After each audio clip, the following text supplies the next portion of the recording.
உன் கலெக்ஷனில் கம்ப்ளீட் ஆகிடும். டிஷ்வாஷர் அப்படியே டிஷ்வாஷர்.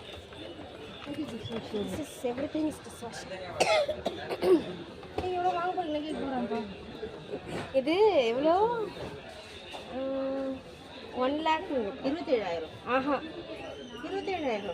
ஓ அப்போ 27,000 வாங்கிக்கிறியா? பெஜர் இப்போ அது டிஷ்வாஷரில் அப்படிலாம் தலைக்கிடி வைக்கணும்.